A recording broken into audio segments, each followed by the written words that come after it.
So good day everyone. So today I'm going to review my topic, which is the chapter 6, The Good Life, Nicomachean Ethics and Modern Concepts. So after nako og kanang review ani kay mag-test ko MCQ, multiple choice questions, 50 items. So mag-send niya ko sa inyo ha, each of you nga maghatag ko sa inyo og QR codes.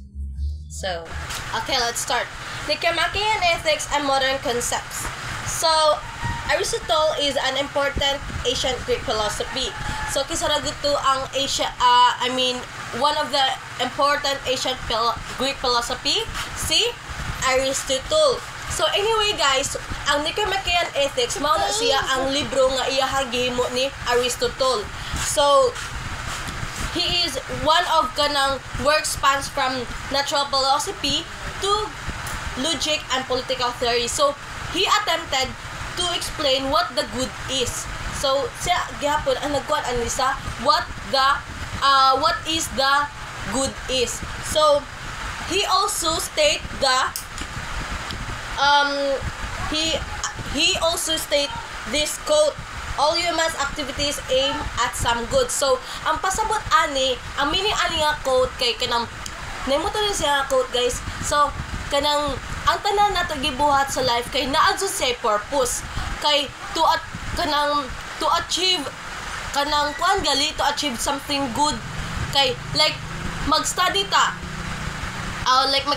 kay gusto ta ma-successful or makatabang sa atong family bisan sa simple act like helping others. It's still aiming nga for the good. So in short, all human actions good kay kanang aim for happiness and the good life. So mana siya ang pasabot ana. So next slide is, so everyone is moving towards the good. So thus completing one studies, training for sport, or taking a rest is good. The good is expressed and manifested in many various ways for different persons and circumstances. The good life, however, is more than this countless expression of what is good. It is characterized by happiness that springs from living and doing well. So, ang kanin siya guys kay, ang meaning ana kay, each person has their own way of showing what the good is. So, like studying hard or sports, kanang training sports or even kanang taking a rest. Pero ang true good life good kay kanang dili lang na anak nga kutob. It's about real happiness nga kanang comes from living right and doing good things. In short, the good life kay kanang malipay ka tungod kay kabalo ka nga imuhang gibuhat kay maayo og matarong. So, nagyapo na si Aristotle nagyapo na siya state both the many and cultivated call it happiness and suppose that living well and doing well are the same as being happy. So, ang pasabot ani kay both ordinary people and educated once agree nga ang happiness mao gyud ang tumong sa kinabuhi gyud nato. When we live well when we live well and do good things, that's when we feel true happiness. So para man jud nako, being happy comes from living right and doing kanang what is good gali. So dili lang sa pleasure pero sa maayong kinabuhi nga puno sa kanang purpose nato. Ay matagot. So next slide is eudaimonia. So when we say eudaimonia, the ancient Greek this concept of living well and doing well as eudaimonia. So the word came from the Greek word eu meaning the good and the daimon meaning the spirit. So taken together, it generally refers to the good life which is marked by happiness and excellence. It is flourishing life filled with meaningful of endeavor that empower the human person to be the best version of him or herself. So, ang kaning eudaimonia, ang eudaimonia mo sa ang living well and doing well. So, there's a Greek word which is the eu meaning the good. So, ang daimon meaning the spirit. So, instead of ang eudaimonia kay mao to siya ang living well and doing well, or iyang happiness, mao na siya ang eudaimonia. So mao to, there are nasa 3 kanang Greek word unsa ra jud to, mao to siya ang eu meaning the good, then ang daimon meaning the spirit. So next slide. So according to Aristotle, happiness is the ultimate end of the human action. It is that which people pursued for its sake. Financial stability for one's family, the power achieved from winning the elections, or the harmony and peace as a reward for taking care of the environment. All of these and more are pursued for the sake of happiness. So anyways guys, so napad na segi kanang kuan si Aristotle gi-state. So this one, now such a thing as happiness. So according ko no ka Aristotle, ang pasabot ana niya kay ang tanan na gibuhat sa kinabuhi jud, whether magtrabaho para sa ato ang pamilya or mangandoy og power, or magbuhat og maayo para sa kalikupan char. Tanan na siya nga kanang tungod kay gusto ta nga malipay gali. So happiness good ang ultimate goal para kang according to Aristotle. So sa tanan tao.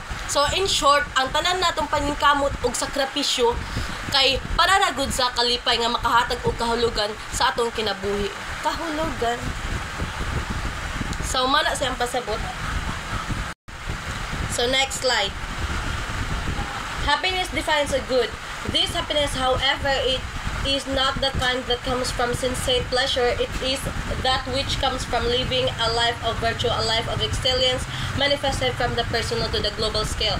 So, nagyapon na siya gikuan si Aristotle gi state. So it is the activities that express virtue that control happiness, and the contrary activities that control its contrary. So ang kani siya kay para nako ang tinuod nga kanang happiness kay dili lang gikan sa kanang pleasure jud, pero gikan sa pagkinabuhi nga matarong jud nato og kanang matarong og maayong buhat. So ang good life kay kaya ang kanang malipay ka kay tungod kay nagbuhat ka og tama og maayo para sa uban. So mana siya. So next slide. So virtue plays a significant role in the living and attainment of the good life. It is the constant practice of the good, no matter how difficult the circumstances may be. Virtue is the excellence of character that empowers one to do and be good. Such virtue is cultivated with habit and discipline, as it is not one-time deed, but a constant and consistent series of actions. Everyone has the capacity within himself or herself to be good, but he or she also has to be disciplined to make a habit of exercising the good. So ang virtue, so ang pasabot ani niya guys, ka ang virtue importante kaayo kay kanang mao ni ang kanang nakatabang kay ni ang virtue sa ato sa nga magpabilin nga buutan og matarong jud ta. Kay dili lang ni usa ka kanang action, pero usa ka kanang nahabit na nato ba nga gina-practice per me. So I've learned nga kung gusto ka nga makabot ang good life, kinahanglan disiplinado, disiplinahon og kanang pagsabot og maayo bisan sa kanang kalisod gali. So ano siya. So next slide. So virtue then being of two kinds, intellectual and moral. So intellectual and moral. So intellectual, so when we say intellectual, kamo na siya main owes its birth and growth to teaching. So for which reason for it requires experience and time. So while moral virtue kay mao na siyang comes about as a result of habit, kanang habit na jud nato sa kanang murag na anad na tag kanang buhat ana nga kuan ba nga action nato ba. So man na siya pasabot sa nana say danay sila duha ka buok virtue, which is the ang to intellectual virtue and the moral virtue. So next slide. So the onward progress of science and technology is also the movement towards the good life.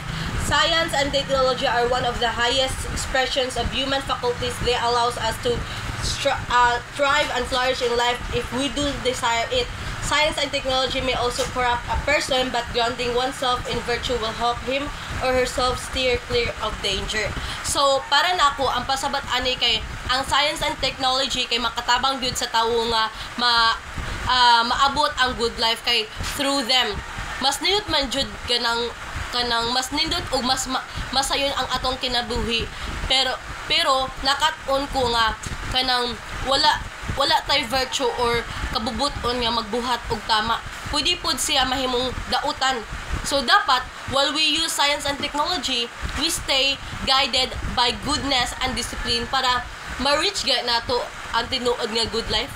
So mana siya ang pasabot.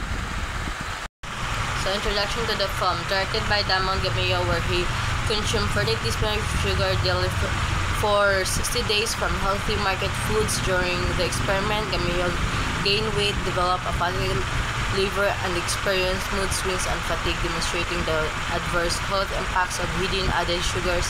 The film highlights how the food industry deceptively uses processed foods and sugar to influence eating habits and promotes critical evaluation and food labels. So, kanina na sa picture guys, kay mao na siya si Damon Gamillo. So, ang film gidirect good ni Damon Gamillo.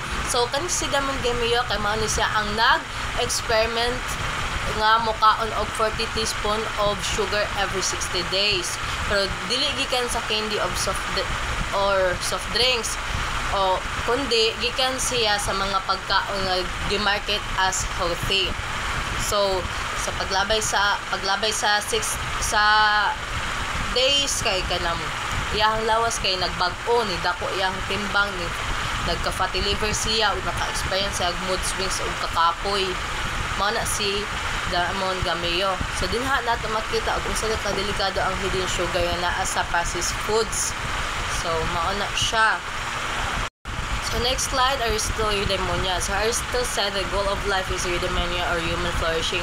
This does not mean chasing pleasure all the time, but living in balance, practicing self-control, and making wise choices to live the good life. We need to avoid harmful excess. So, para kang Aristotle, ang pinaka-goal daw ko na sa kinabuhi kay ang eudaimonia, which means ang human flourishing or the good life.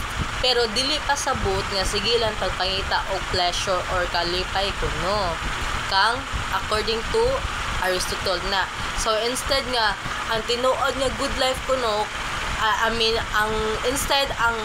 ang tinuod nga kanang good life kay makita kung naata sa balance, nagpractice og self-control og naghimo og wise choices. So kung gusto ta mo moabot sa eudaimonia, dapat i-avoid nato ang sobra, like sobra nga kaon or kanang siya sobrang kaon or sobra nga inom or bisan sobra nga pag-indulge sa kalipay.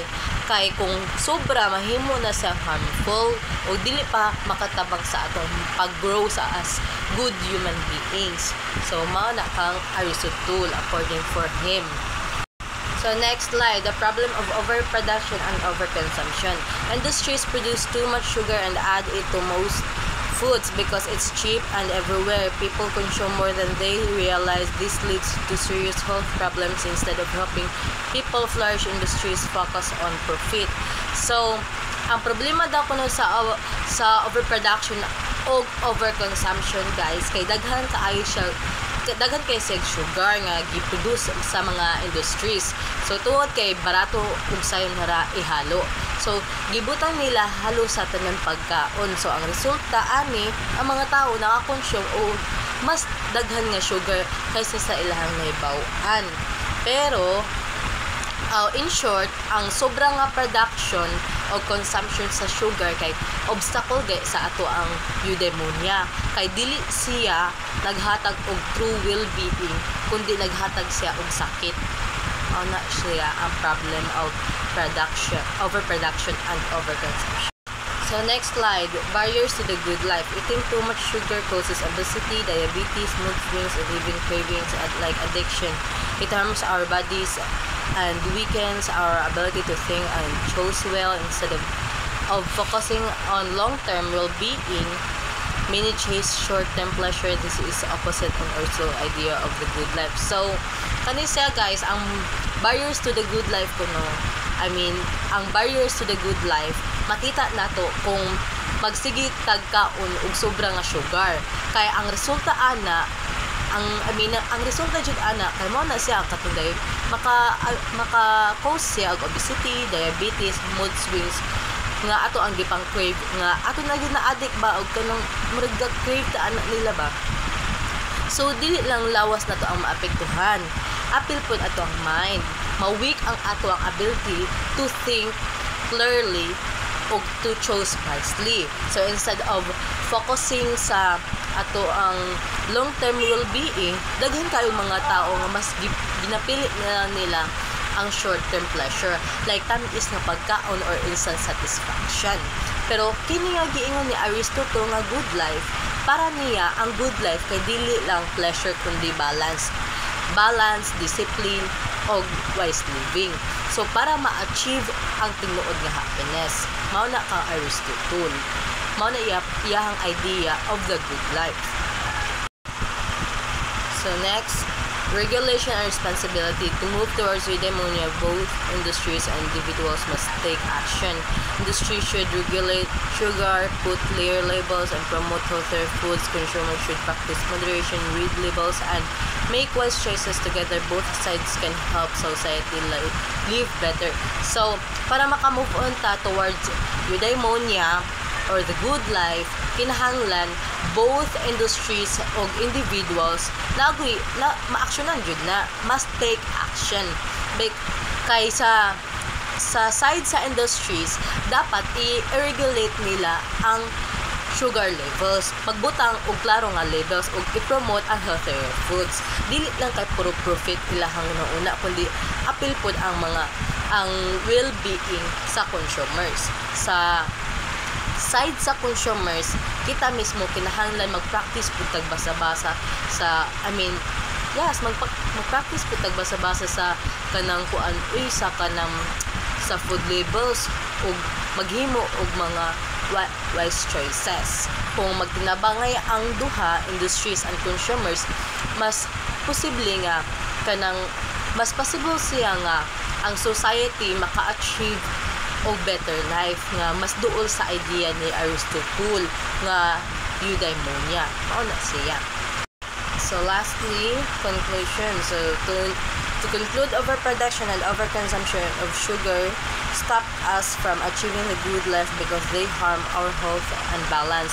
Yes, there is a need of regulation and moderation. If industries and consumers work together, we can move closer to eudaimonia or true human flourishing. So, in summary, ang sobra nga production o consumption sa sugar kay dili makatabang sa ato ang good life. It's because instead nga naghatag siya og sakit or imbalance of kanang short-term pleasure nga maka-distract sa tinuod nga happiness. That's why importante kaayo ang regulation gikan sa industries o responsibility sa consumers. Kung duha ka sides magtinabangay, mas dali nato maabot ang eudaimonia, ang tinuod nga flourishing o healthy na kinabuhi. Mao na siya. So that's all, guys. So thank you for listening and thank you for watching. May God bless us all.